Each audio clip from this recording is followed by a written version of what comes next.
Fala, meus considerados, professor Wesley aqui. Hoje nós vamos falar de ditadura militar e eu vou tentar ser assim, muito sucinto, muito breve, para que você tenha uma aula rápida para salvar você aí, se você tiver é, enrolado aí, precisando de um conteúdo rápido sobre ditadura militar. Então vem comigo aqui. Para a gente falar de ditadura militar no Brasil, a gente precisa ter alguns conceitos prévios, ok? Então vamos lá. O primeiro conceito prévio que eu preciso que você entenda é que a gente está na Guerra Fria. Então, é um momento em que o mundo todo está polarizado e o Brasil não é diferente. Então, dentro do Brasil, nós temos reflexos da Guerra Fria. A América Latina, inclusive, está em polvorosa, porque a gente teve a Revolução Cubana e os Estados Unidos estão morrendo de medo de que outros países, outras regiões acabem embarcando na onda do comunismo. Segundo a percepção que você precisa ter, é que dentro das forças militares brasileiras, nós temos dois grupos. Um grupo que a gente chama de Sorbonne, que é aquela galera mais intelectualizada, e é uma galera que entendia que a ditadura militar ela deveria ter começo, meio e fim, e esse começo, meio e fim tinha que ser breve, rápido. Então era uma galera que dizia assim, olha, nós vamos dar o golpe, nós vamos reestruturar o Brasil, nós vamos afastar o perigo da esquerda, o perigo do socialismo, e vamos devolver esse governo num período mais curto possível para a mão dos civis. E havia uma outra ala que entendia que o progresso do Brasil passava por governos militares e que era necessário que o exército ficasse no poder por um tempo mais estendido, mais longo. Então são essas duas alas, a Sorbonne e a linha dura. Terceiro conceito que eu quero que você tenha para a gente avançar é o conceito de ato institucional. Você vai ouvir falar muito disso, ato institucional. O ato institucional nada mais é do que um decreto emitido pelo Poder Executivo, pela junta militar ou pelo presidente, que tem efeito imediato, ele entra em vigor na hora e ele é superior a qualquer lei anterior. Então, se eu tenho um ato institucional que diz que os deputados podem ser cassados pelo presidente, o presidente pode depor e cassar qualquer deputado. Ah, mas a lei anterior dizia assim, a Constituição dizia que um deputado só pode ser cassado pelo parlamento. Caguei, não estou nem aí. Agora o presidente pode fazer. Então, isso é um ato institucional. Quarto tema, quarto conceito, subversivo. Subversivo vai ser considerado todo indivíduo, todo sujeito que tem ideias contrárias àquela que o regime acha que é correta. Então é importante você entender. Todo mundo que discorda de alguma maneira daquela visão de mundo tradicional, conservadora, vai acabar sendo considerado subversivo. E por último, é importante você entender que esse movimento ele é chamado de ditadura militar, mas eu acho que a terminologia mais adequada hoje é ditadura civil-militar, porque nós teremos a participação e o apoio de várias alas conservadoras da sociedade brasileira. Então, quando o golpe de 64 é instalado, em 1964, e é retirado do poder João Goulart, nós temos um conglomerado de forças. Então, eu tenho os militares, eu tenho parte da igreja, eu tenho os setores conservadores da população, e aqui, tome cuidado com essa ideia de que conservador é só gente da elite. Não é, tá? Não é. Haviam classes populares que também entendiam que a intervenção militar era algo positivo, ok? Os próprios militares, e eu tenho realmente uma elite econômica que, por muito medo do comunismo, acaba atendendo a isso. O primeiro presidente que vai assumir é um sujeito que chama Castelo Branco. E o Castelo Branco, ele é daquela área da Sorbonne. Então, primeiro eu tenho uma junta militar, que logo depois do João Goulart ser deposto, essa junta militar, então, escolhe Castelo Branco. E o Castelo Branco ele é responsável pelos quatro primeiros atos institucionais. O AI-1, o AI-2, o AI-3 e o AI-4. O AI-1 vai estabelecer que o presidente tinha poder para caçar direitos políticos, tinha poder também para depor deputados, e também acabava com a estabilidade do funcionário público. O que é isso, a estabilidade do funcionário público? Um funcionário público, para exercer sua função e não correr o risco de ser mandado embora, porque denunciou um superior, por exemplo, ele tem estabilidade no poder. Então, imagine que eu virei prefeito de Juiz de Fora. A minha cidade aqui é Juiz de Fora, não sei de onde você está me assistindo. E aí tem um sujeito lá que fez concurso público e ele é o fiscal tributário da cidade. Se ele denunciar e se ele não tivesse o cargo garantido por lei, provavelmente eu mandaria ele embora e colocaria lá alguém que pudesse ser conivente com algum erro que eu cometesse. Então é necessária a estabilidade do funcionário público para que ele possa exercer sua função de regulação, de fiscalização. Então, AI1. O AI2 estabelece no Brasil o bipartidarismo. Então, agora, eu coloco uma galera, tipo a UNE, PCdoB, uma galera é colocada na ilegalidade e agora o Brasil vai ter só 2 partidos. Entende que isso aqui é para dar uma carinha de democracia? Não é democracia, mas é uma cara de democracia. Então, eu tenho 2 partidos, a Arena e MDB. A Arena mais diretamente ligada aos militares e o MDB fazendo um papel de oposição, lembrando que a oposição é restrita, ok? Eu tenho o AI3, que aprofunda o poder do legislativo, o poder do executivo, e dá agora a possibilidade de prefeitos de capitais e de cidades com mais de 200 mil habitantes e também governadores serem escolhidos de maneira direta. Então não tem mais eleição para governador e nem prefeito. Por quê? Porque lá na criação do SNI, que passou aqui no slide anterior, ó, aqui ó, no SNI, se entendeu que agora essas áreas eram áreas de segurança nacional. O SNI foi um serviço nacional de informação que tinha como grande objetivo monitorar todos os líderes de qualquer tipo de movimento que se opunha ao regime. É importante lembrar que houve uma operação que foi famosa aqui nesse período, que era a Operação Condor, que era a interligação entre todas as inteligências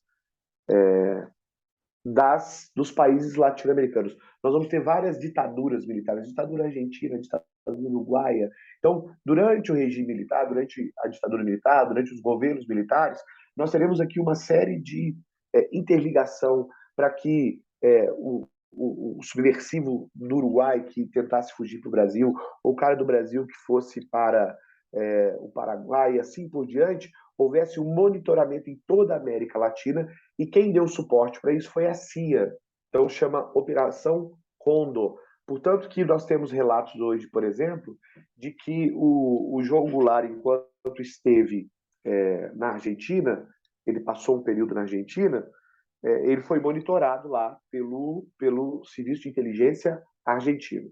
E eu tenho o AI4, que pega todas essas determinações e transforma isso numa Constituição. É importante dizer que há uma discussão muito grande aqui se essa Constituição foi promulgada ou se ela foi outorgada, por quê? Ela é votada por um Congresso, por um parlamento, que já tinha sido depurado pelos militares, ou seja, já só participavam daquele parlamento, daquele Congresso, as pessoas que, de certa maneira, passaram no crivo dos militares. Então já tinha muita gente que tinha sido cassado o mandato, e aí essa Constituição, a Constituição de 67, ela é aprovada. O Castelo Branco se retira e vai assumir no lugar dele um sujeito que chama Arthur de Costa e Silva. Entra aqui os linha dura. E talvez a grande marca do governo do Costa e Silva seja o ato institucional número 5. É o mais famoso. O AI-5 determinava que alguns direitos fundamentais civis seriam ignorados. Por exemplo, você não precisava mais, a polícia não precisava mais de uma ordem judicial para poder prender você. Então você poderia ser preso, ainda que não houvesse uma ordem judicial. Você vai dizer assim, mas eu posso ser preso. Não, você pode ser preso se você for preso em flagrante. Se estiver assaltando uma velhinha, roubando o doce de um menino, e aí a polícia te pegar, você foi preso em flagrante. Mas fora isso, por um crime em que você não esteja cometendo ele no ato, você só pode ser preso se a justiça mandar. Agora não tem mais isso. Também foi retirado o direito a habeas corpus. Também habeas corpus é quando você está preso e o seu advogado consegue o direito de você responder em liberdade, por exemplo. Também foi dado ao presidente da República o poder de fechar o parlamento a hora que ele quisesse. Então, você percebe que você pode encontrar em algum documento a chamada hipertrofia do executivo.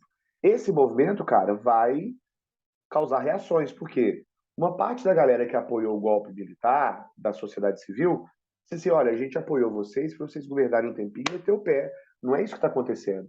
Então, o ano de 68, 1968, vai ser um ano de muitas contestações. Não só no Brasil, tá? Nós temos um conjunto de contestações, assim, no mundo inteiro.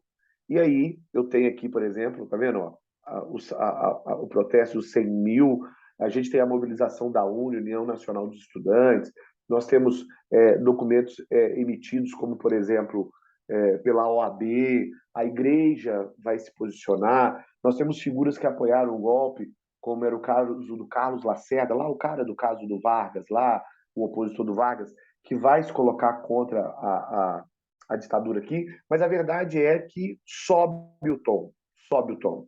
E aí, com o AI-5 de 13 de dezembro de 68, eu tenho a suspensão das garantias constitucionais, eu tenho o presidente com poder para fechar o Congresso, o presidente pode caçar mandatos, a censura dos meios de comunicação, essa é uma grande marca, uma marca muito forte, muito presente, inclusive em questões, tá?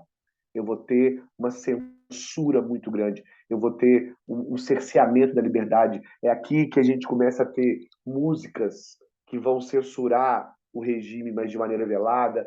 É aqui que eu vou ter fechamento de jornais, é aqui que eu vou ter censura de peças de teatro, de filmes, de novela.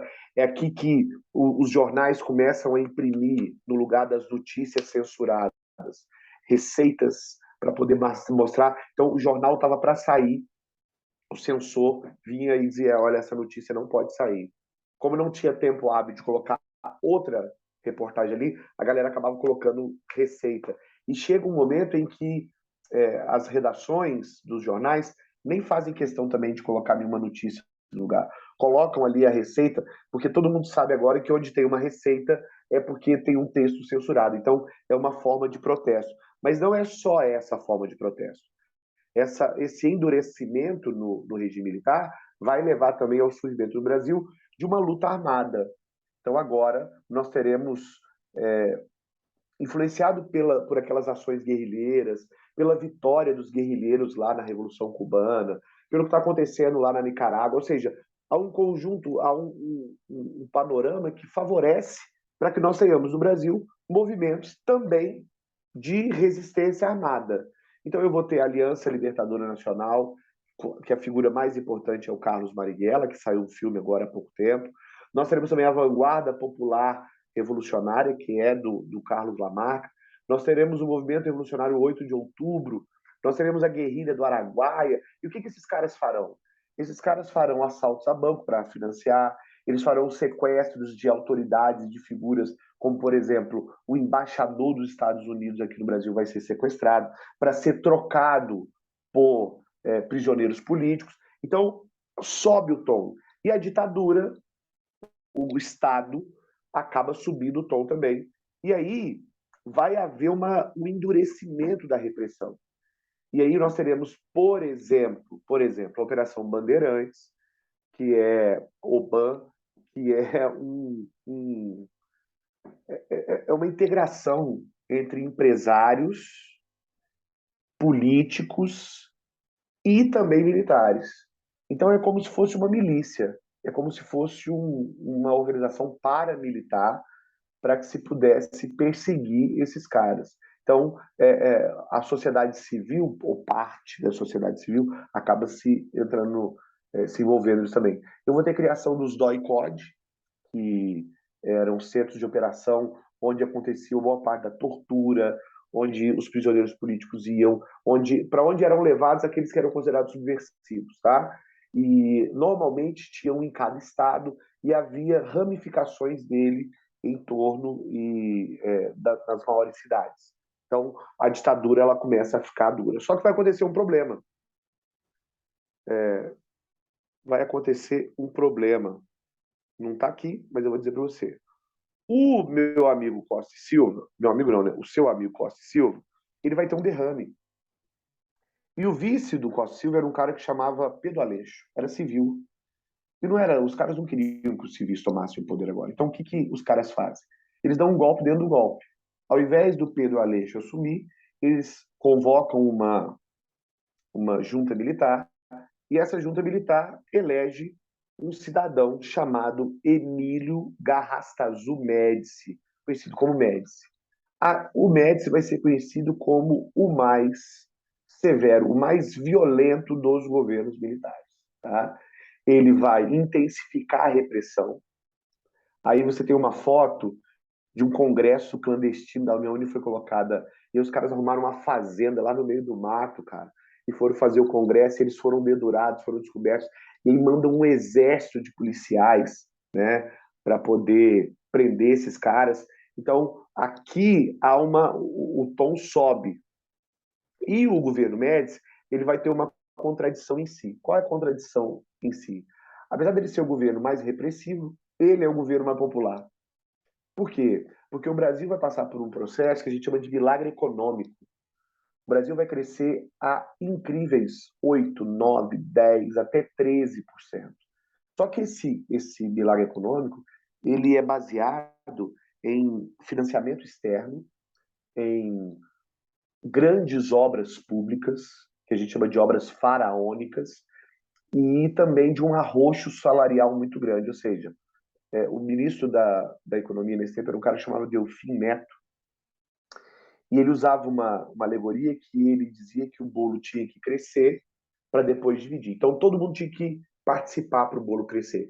Então, eu congelei os salários não aumentavam, para que a riqueza produzida pudesse ser maior, e aí, a partir dessa riqueza, desse bolo bem grandão, a gente ia dividir. Verdade que nunca foi dividido, tá? O Brasil cresce nesse momento, existem grupos que vão ter grandes lucros, mas a população, a diferença social, né, a desigualdade social, ela cresce muito.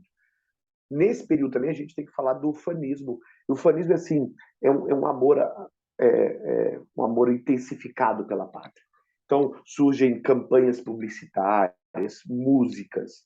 É, o Brasil vai para a Copa de 70 e a gente tem uma seleção brasileira aqui de extraordinários jogadores, né? Eu tinha Rivelino, eu tinha Pelé, eu tinha Gerson, eu tinha Tostão. Cara, é assim, é um time. E o Brasil foi atrás do tri. E tinha uma questão que é importante, que a taça, chamava taça Jules Rimet, ela seria dada ao país que conseguisse o tricampeonato primeiro. E quando a Copa começa, nós tínhamos 3 países com a possibilidade, o Brasil era um deles. E aí, quando o Brasil conquista a Copa de 70, o governo do Médici faz dessa conquista uma, um momento apoteótico.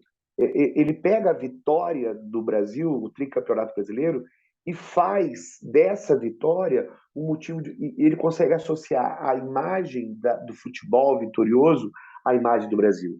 Então, nós vamos ter marchinhas, músicas, frases como essa que está na sua tela aí: Brasil, ame ou deixe, né? Ninguém segura este país, a pátria de chuteiras. Então, nós teremos aqui, nesse momento, um movimento de muito amor à pátria, de um ufanismo. E isso favorece a popularidade do Médici, mesmo sendo um movimento do governo mais repressivo. Tá? Nós teremos várias resistências cultural ao regime, né, durante esses anos de chumbo, e a gente pode falar dos festivais de música, a gente tem que falar do teatro de arena, a gente tem que falar do grupo Opinião, a gente tem que falar do cinema novo, né? Glauber Rocha, aquela ideia de uma ideia na cabeça, uma câmera na mão. Então, há movimentos de resistência cultural ao regime.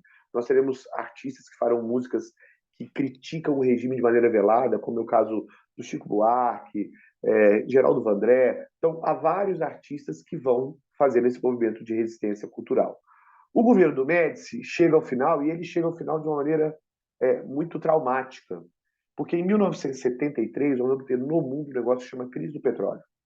A crise do petróleo foi causada pela OPEP. A OPEP é a Organização dos Produtores e Exportadores de Petróleo. Boa parte deles, tirando a Venezuela, que fazia parte da OPEP, os caras são localizados ali no Oriente Médio.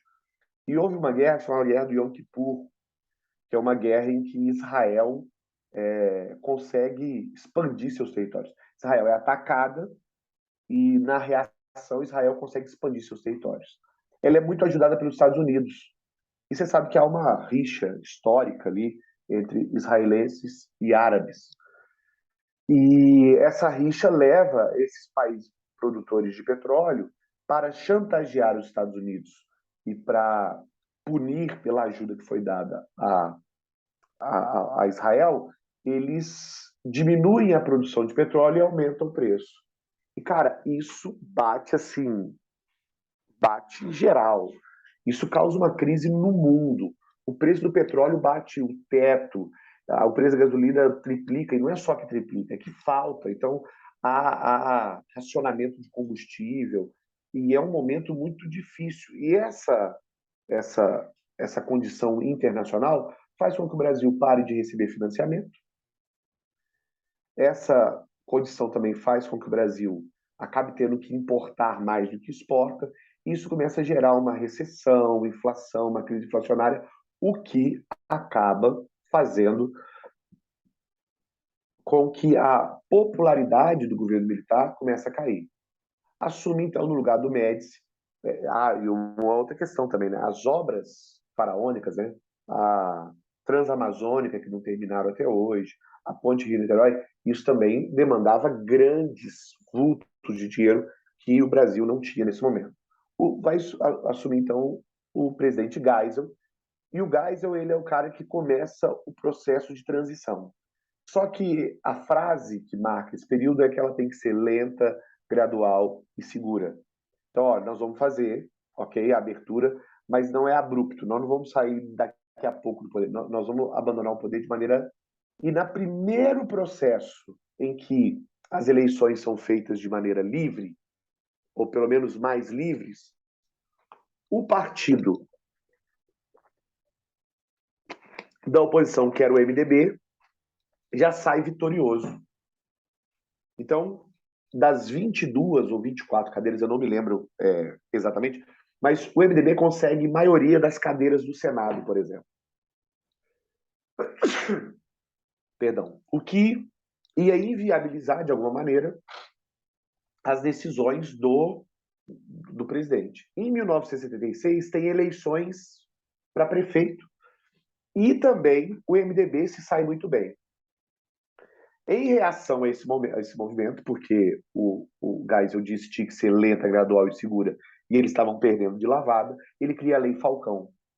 A Lei Falcão proibia os candidatos da oposição de se apresentarem nos programas de TV, por exemplo, durante a propaganda eleitoral gratuita. Então, havia um cerceamento da participação dessas figuras. Além disso, ele vai criar um negócio chamado Pacote de Abril.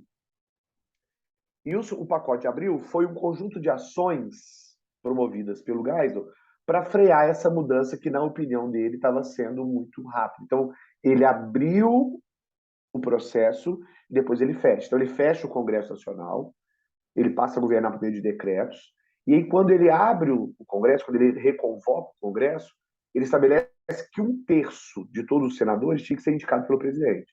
Então, se o Senado tivesse lá 21 senadores, 7 já começavam o mandato escolhidos pelo presidente, não escolhidos em votação. Então, esses caras ficaram conhecidos como senadores biônicos, porque tinha um programa de TV na época que chamava Homem Biônico, que o cara era todo reconstruído lá, então esses eram os senadores biônicos.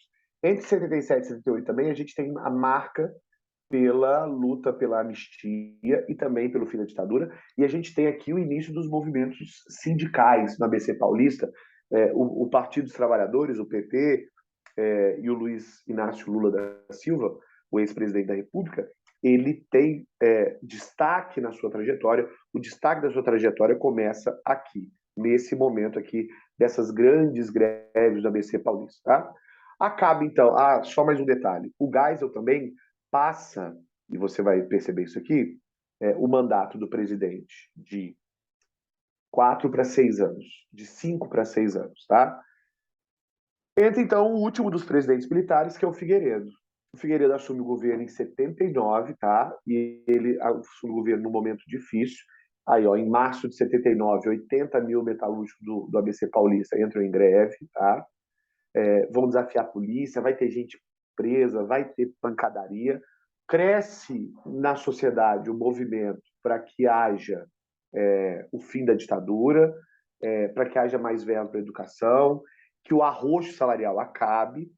Em junho de 79, o Figueiredo, sob essa pressão, aprova a lei de anistia, beneficiando também torturadores e permitindo a volta dos exilados e a libertação dos prisioneiros políticos. Então, qual é o acordo da anistia? Que é a lei da anistia, gente? O que aconteceu na ditadura fica na ditadura, tá ligado? Aquela lei de Vegas. Então, o que aconteceu na ditadura fica na ditadura. Nós vamos. Esquece aquele período, ok? E isso abona, porque tinham muitos militares que, depois dos horrores praticados durante a ditadura, tinham medo que da redemocratização acabassem tendo que pagar por esses seus crimes. Ainda em novembro, nós temos a volta do pluripartidarismo, e aí surge PT, PMDB, PDS, PDT. Então, nós teremos agora a volta de vários partidos. Em 82, nas eleições diretas para governador, prefeito, deputados e senadores, os partidos de oposição elegem candidatos em vários estados. Então, o regime está perdendo o apoio nessas regiões. E aí, nós temos agora um movimento que se destaca no Brasil, que é o movimento das diretas já. É uma emenda que é chamada Emenda Dante de Oliveira. Emenda Dante de Oliveira. Que era uma emenda à Constituição que dizia que o próximo presidente deveria ser escolhido pelo povo. Eleições diretas, tá? Há uma série de manifestações, a galera vai para a rua, a campanha ganha força, a pessoa faz música, mas a emenda é rejeitada na Câmara. E com a emenda rejeitada, nós teremos, então, eleições dentro do colégio eleitoral, aquilo que a gente chamava de colégio eleitoral. Nessa eleição vão ser candidatos duas figuras. Um sujeito que chama Paulo Maluf e um mineirinho gente boa chamado Tancredo Neves. Há uma amarração política que traz, inclusive, para o lado do Tancredo, gente que havia sido, há muito tempo, parceiro do regime militar, como, por exemplo, José Sarney. O José Sarney, que apoiou o regime militar durante muito tempo, nesse momento, para que o Tancredo conseguisse maioria, o Tancredo acaba puxando ele como vice. As eleições acontecem, o Tancredo Neves é eleito presidente, mas não assume. Ele adoece, vai ter uma doença que chama diverticulite, causa inflamação no intestino. Ele acaba morrendo e o José Sarney assume o cargo a partir de 1985. Então, o primeiro governo pós-ditadura militar é o governo do José Sarney, que inclusive está vivo até hoje. Estou fazendo essa aula no dia 30 de outubro de 2022. O Sarney está aí ainda, dando pitaco na nossa política. Essa aí é uma foto das mobilizações do processo das diretas já. E aí, a próxima matéria depois dessa é República Nova, de 1985 até 2022, que é o ano que eu vos falo, tá? Porque a história não para de acontecer. Espero que eu tenha te ajudado, espero que você tenha gravado aí as questões, só fazendo um resuminho aqui de final, questões importantes sobre a ditadura militar. Vamos lá? Milagre econômico, período em que o Brasil cresce, mas que não há distribuição de renda, repressão muito forte, censura, perseguição política, perseguição civil. Outra questão importante são a resistência cultural. Então, eu tenho uma resistência armada, eu tenho uma resistência intelectual, eu tenho uma resistência cultural a esse processo. E o processo de redemocratização, que acontece com distensões e também com processos de recrudescimento. Então, a gente tem uma abertura e um retrocesso, uma abertura e um retrocesso. É importante dizer também que no governo Dilma Rousseff foi criada uma comissão que chama Comissão da Verdade, que começou a resgatar os crimes de sangue cometidos durante a ditadura, para que se deixasse claro aquilo que ainda não havia sido exposto sobre os porões da ditadura, sobre os processos de violência que aconteceram e que não foram totalmente esclarecidos. Então, nós estamos vivendo ainda nos dias atuais uma abertura do caixote de ossos, né? A galera abriu esse caixote de ossos guardados lá para que a gente possa conhecer melhor nossa história. E o objetivo de conhecer a história, você sabe, que é tentar evitar os erros que foram cometidos no passado para que eles não se repitam agora. Querido, uma alegria ter estado com você. Espero que você fique aí muito bem. A gente se encontra na próxima aula. Um beijo e fiquem com Deus. Tchau.